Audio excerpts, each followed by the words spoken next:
boa tarde, bem-vindo mais uma vez à nossa Cozinha do Atual. E hoje tem um doce muito saboroso para você aproveitar. Tão fácil, com ingredientes assim que você encontra com facilidade em qualquer supermercado. Então vamos começar? Uma mousse de coco com calda de manga, simplesmente refrescante, saboroso, ótimo para esse clima que está começando a esquentar. Não tem dificuldade nenhuma. Vamos começar pela calda de manga. Aqui você vai ver que não tem assim dificuldade nenhuma. Nós vamos colocar aqui numa panelinha água, açúcar e a manga cortadinha em pedaços. Pode ser uma manga que se você mais goste. Pode ser a Tome, a Aden, a que você gosta mais.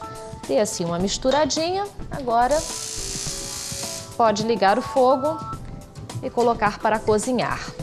Essa mistura vai virar uma geleia muito saborosa, que ainda vai ser incrementada com um pouquinho de suco de limão e gelatina, que você pode escolher ou sabor manga, que vai intensificar ainda mais o sabor, pode ser pêssego ou maracujá. As três ficam bem saborosas, aí você escolhe a que mais gosta. Vou pedir à Divina para hidratar um pouquinho a gelatina, incolor, em pó e sem... Ah, tá aqui já a água, desculpa, Divina.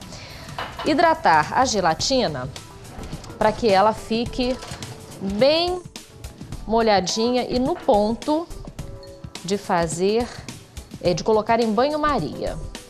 Nas instruções da embalagem, ela já vem assim com a quantidade certa, é só você seguir. Não tem dificuldade nenhuma. Feito isso, hidratou, a gente leva para que ela fique em banho-maria, para que ela possa derreter, diluir, ficar bem dissolvida.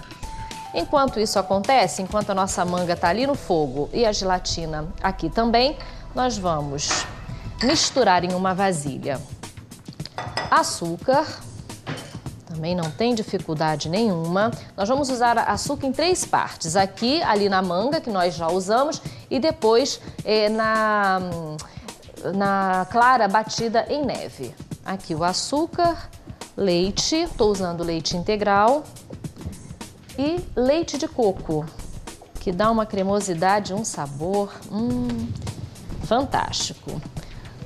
Vamos dissolver e vamos esperar a gelatina ficar bem diluída ali em banho-maria. Depois da gelatina já dissolvida, nós vamos transferir aqui para essa mistura. Pode ir sem medo. Pronto. Cuidado, Divina, que está quente. Vamos lá. Vamos reservar toda essa mistura aqui e bater as claras em neve. E depois que elas já estiverem com aqueles picos bem firmes, a gente vai misturar o açúcar. Então vai dar aquele toque acetinado, como se fosse preparada para fazer suspiro. Então as claras, direto aqui na batedeira. E vamos fazer um barulhinho.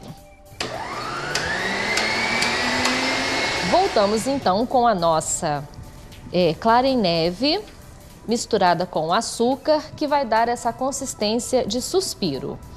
Agora, a gente dá uma incrementada ainda mais nesse sabor, usando leite condensado. Aí pode colocar direto aqui nas claras, vai ficar muito saboroso.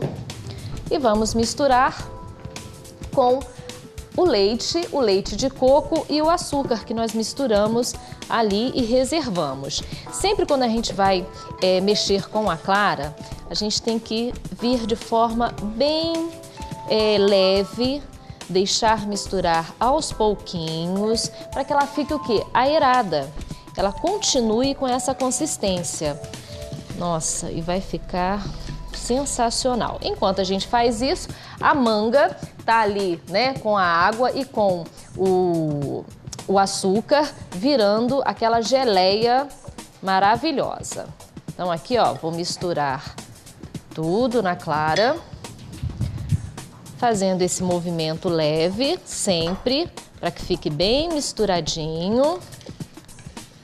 Ó, a clara vai se misturando com o restante dos ingredientes. Aí você tem a consistência da mousse, né, que fica bem levinha e ao mesmo tempo esponjosa. Sensacional, pode fazer que dá certo. Vamos reservar aqui um pouquinho e voltar para a manga, que já está no fogo, já está no ponto. Eu vou misturar um pouquinho de suco de limão. Ó. E misturar a gelatina de manga, que pode ser também de maracujá ou de pêssego. As três vão ficar bem interessantes e bem saborosas. Olha como já muda completamente a cor, né, da nossa manga. Já fica bem diferente, já fica com um cheirinho especial. E pronto. Nós vamos deixar cozinhar só mais um pouquinho. Enquanto cozinha, eu vou colocando aqui. Nas tacinhas, eu escolhi uma tacinha tipo de sundae, mas você pode colocar em qualquer potinho de doce que vai ficar bem interessante. Esse aqui nós vamos até mais ou menos um pouco mais acima, vamos ver aqui a quantidade. Para que fique depois um espaço reservado para colocar a calda de manga. Então, ó, com a ajuda de uma conchinha, a gente vai enchendo as tacinhas até a calda de manga ficar pronta. E enquanto isso acontece, nós vamos levar essa parte branca, esse creme branco, para a geladeira por um tempinho, aproximadamente uma meia hora, até ele dar uma endurecida. Feito isso, nós vamos trazer de volta e vamos acrescentar a quantidade de geleia por cima para dar aquele toque especial. E aí você serve ele bem gelado depois que estiver com a manga por cima. Nós vamos gelar os dois. Então nós vamos para um breve intervalo comercial e voltamos já com esse doce prontinho preparado. Não perca, viu? No terceiro bloco eu tô de volta.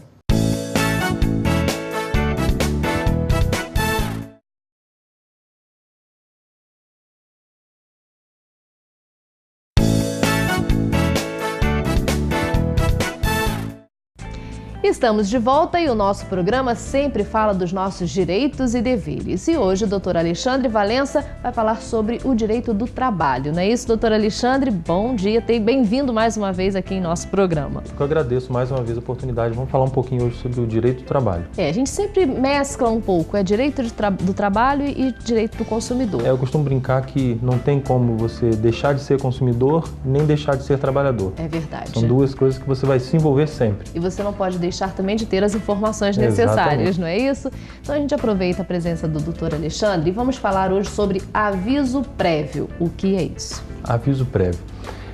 Toda vez que há uma relação de trabalho, e a gente entende relação de trabalho pelos critérios que a própria CLT trata. CLT é a Consolidação das Leis do Trabalho. Isso. Lá em 43, 44 foi editada uma lei que estabeleceu todos os critérios de proteção do trabalhador. Na era Vargas, aquela questão toda que a gente tem aqui historicamente. Então criou uma série de princípios e regras de proteção do trabalho. Limitação de horário, estabelecimento das horas extras, estabelecimento do direito do trabalhador menor, da mulher, uma série de critérios. E entre esses direitos todos, existe a figura do aviso prévio, porque o contrato de trabalho, como o próprio nome diz, já é um contrato.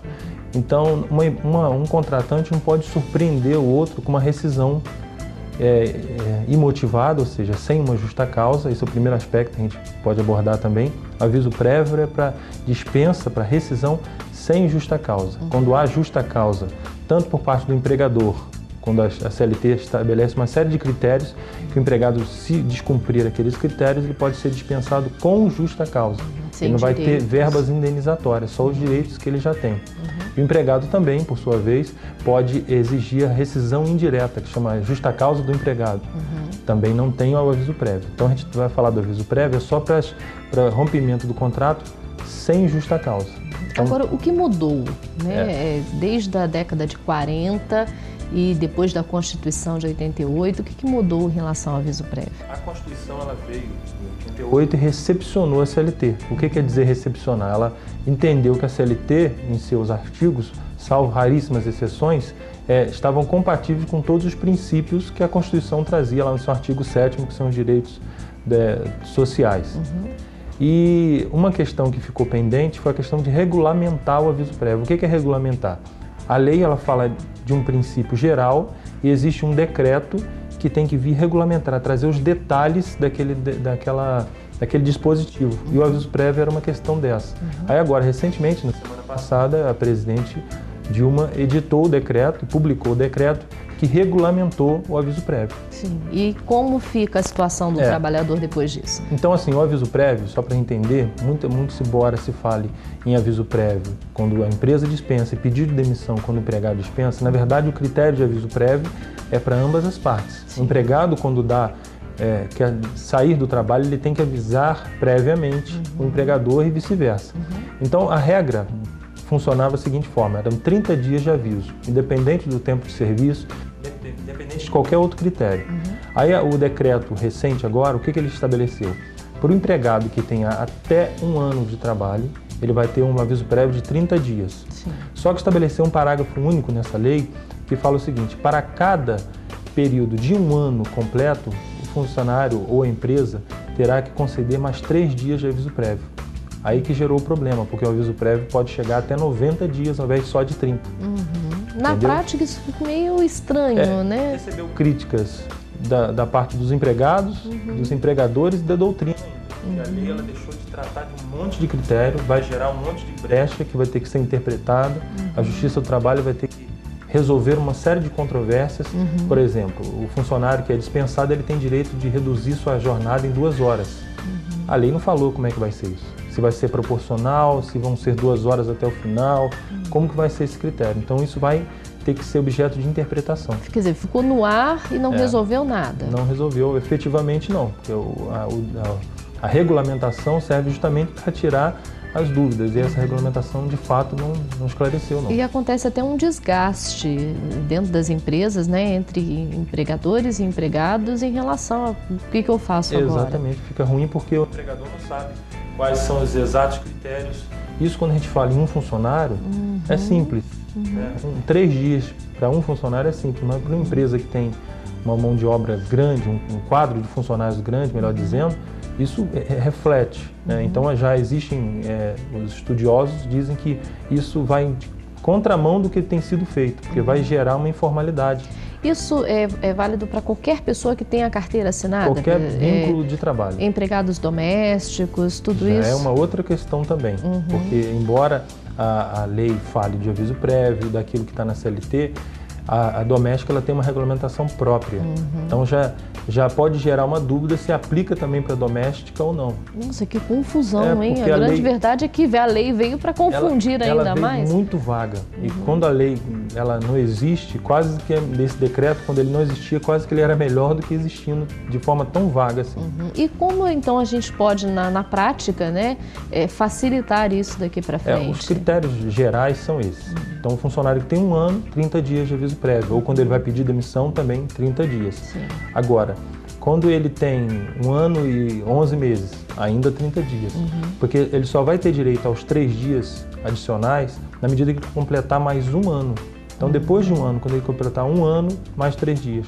2 anos, mais 3 dias. E assim sucessivamente, até que ele complete no máximo de 90 dias, contando os 30 iniciais e até mais 60 pelo seu tempo de serviço. Ui, a cabeça agora pegou fogo, né?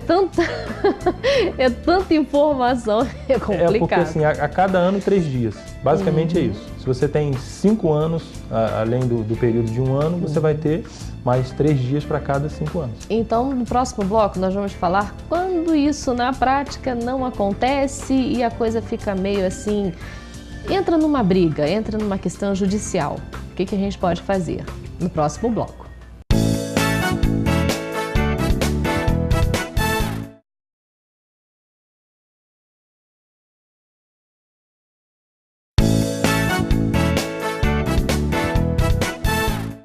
Estamos de volta com o programa atual e a nossa receita prontinha na mesa para você. Olha que linda que fica essa sobremesa. Mousse de coco com calda de manga. Simplesmente fantástico. Gente, pode fazer em casa que dá certo. Entre no site atual.tv.br. Tem mais de 900 receitas esperando por você. E é claro, mais uma para sua anotação. Vale a pena fazer em casa. E agora a gente não para por aqui. Tem mais para você. Nós estamos de volta com o Dr. Alexandre Valença e o assunto hoje é Direito do Trabalho. Estamos falando sobre aviso prévio. Por que nós estamos falando disso hoje, né, doutor Alexandre? A questão dessa nova lei que surgiu, de novas regras em relação ao aviso prévio. É um decreto que trouxe uma série de novidades para essa relação entre empregado e empregador no momento da rescisão do contrato. Bom, nós explicamos, né, um pouquinho no bloco anterior e agora a gente vai falar das brigas que possam causar futuramente em relação a todas essas novas regras. Quando o empregado, né, sai de uma empresa, o patrão manda embora ou sai por uma justa causa, cria um certo conflito. É por isso que existe a questão do aviso prévio e todos os direitos de ambos? Isso, o aviso prévio, a figura dele é justamente para não pegar o outro de surpresa. Tanto não pegar o empregador que precisa daquela mão de obra para terminar um determinado serviço, sim, quanto não pegar o empregado de surpresa, na semana do dia seguinte ele não ter mais emprego. Agora, geralmente quando acontece, né, uma questão de uma demissão, um pedido de demissão, às vezes dá certo, mas a maioria delas fica uma coisa meio estranha. Porque na grande maioria, como você falou, existiu algum conflito que gerou o rompimento daquele contrato. Então as pessoas já vão para aquele momento assim, com ânimo não muito amigável, né? Mais beligerante, aquele ânimo de briga mesmo. Então o que acontece? As pessoas já vão temerosas do que o outro vai fazer. Isso é a prática, isso é comum na relação de qualquer relação contratual, mas na de trabalho ainda mais. Na prática a coisa funciona de forma esquisita. Isso. Aí quando você pega agora uma regulamentação dessa, que deixa uma série de dúvidas, você vai no sindicato, o sindicato vai entender de forma legítima em benefício do empregado. Você vai no sindicato patronal, também de forma legítima, ele vai entender no benefício do empregador. Sim. Aí a gente vai ter que ter um terceiro para intervir aí, nessa questão, se quem vai ter a razão, um ou outro. Quem que vai intervir nessa hora? Aí surge a Justiça do Trabalho. Toda vez que há uma controvérsia relacionada ao contrato de trabalho, e a recente emenda constitucional ampliou muito isso, até questões de ordem moral, questão de assédio, tanto sexual como assédio moral, todas essas questões relacionadas ao direito do trabalho são dirimidas pela Justiça do Trabalho. Então é a Justiça do Trabalho que vai estabelecer. Se a dúvida parte do empregador, se o descontentamento parte do empregador, o que quer dizer isso? Ele quer pagar e o funcionário não quer receber, ele tem uma ação que ele vai entrar com uma ação contra o funcionário. É possível também, embora seja menos comum. Sim. É uma ação de consignação e pagamento, que ele vai entrar na justiça e falar: Justiça, eu entendo que o aviso prévio dele é dessa forma, então deu X, estou aqui depositando para que ele venha receber. E quando o empregado está insatisfeito com o que recebeu ou com o que deixou de receber, ele vai buscar, através de uma ação judicial também, a declaração daquele direito dele. Então isso é movido a uma ação judicial, o juiz vai analisar, e nesse caso do aviso prévio, ele vai ter que se sustentar em princípios e analisar essas controvérsias, essas omissões que o decreto trouxe, para estabelecer qual é o direito do empregado. Agora, em relação a assim, não ter falhas e nem problemas, é importante que tanto o empregador quanto o empregado, eles possam estar devidamente certos dentro da sua função, dentro da sua regulamentação, com a carteira de trabalho. Isso. Qual é o melhor caminho para que não tenha problemas futuros? É imprescindível, é o que você falou, é a questão da regulamentar a relação de trabalho. E isso é feito através da assinatura da carteira de trabalho. Esse é imprescindível. Função, quanto a esse não tem nem que se falar. Agora, com relação à questão das dispensas, aquelas rotinas de quando dispensou, data que começou, isso, a orientação através de um contador, através de uma assessoria específica nessa área de rotinas trabalhistas, é muito importante para o empregador, porque é ele que, na maioria das vezes, vai ter o ônus de provar quando que o contrato começou, quando que ele dispensou, se ele dispensou, quanto período tinha, se tem período sem, isso é outra questão. Questão de salário de categoria. Exatamente. O empregador, ele tem uma série de responsabilidades adicionais. O empregado também, ele tem que estar assessorado, ele pode ser feito através do Ministério do Trabalho ou através do seu sindicato, que ele vai pegar as orientações todas, né? Através de critérios legais que ele vai se segurar dos seus direitos. Agora, quando isso não acontece, o Ministério do Trabalho... A Justiça do Trabalho que vai... Justiça do Trabalho. Isso, porque o empregado, até 2 anos depois do seu rompimento do contrato, ele pode buscar os seus direitos. Então, se você foi dispensado em 2009, 2010 e está insatisfeito, se não passaram-se 2 anos do rompimento do contrato, o funcionário pode ingressar na Justiça 2 anos depois. 2 anos depois. É importante que ele não deixe passar 2 anos, porque senão existe o Instituto da Prescrição. A prescrição é aquela que faz morrer o direito de ação. Então você não vai ter direito de entrar na ação. Se você, embora teria seu direito, você perdeu a chance de buscar judicialmente. E a gente sempre dá a dica de ir com alguém que entenda, né? No caso, a figura do advogado, do profissional, porque aí existe a justiça pública, né? Isso. O trabalhador pode dar entrada, se não tem dinheiro para pagar um advogado, esse profissional está à disposição também através de serviços públicos. A questão da Defensoria Pública, infelizmente, era para ter, mas a Defensoria Pública do Estado ela não tem legitimidade para atuar na Justiça do Trabalho. Olha, essa é uma curiosidade agora, por quê?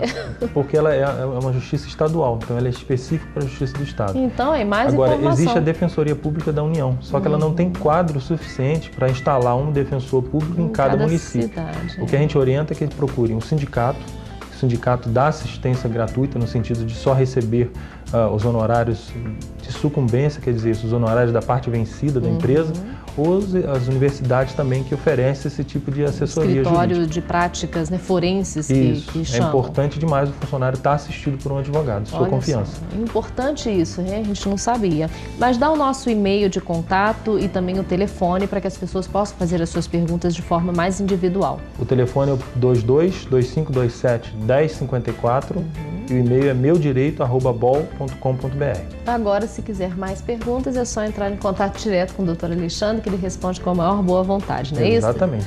Obrigada mais uma vez pela sua presença e até a próxima. Até a próxima, Luciano. O Atual mais uma vez fica por aqui, mas amanhã estaremos de volta a partir de 12h15. Assista agora o SBT Jornal.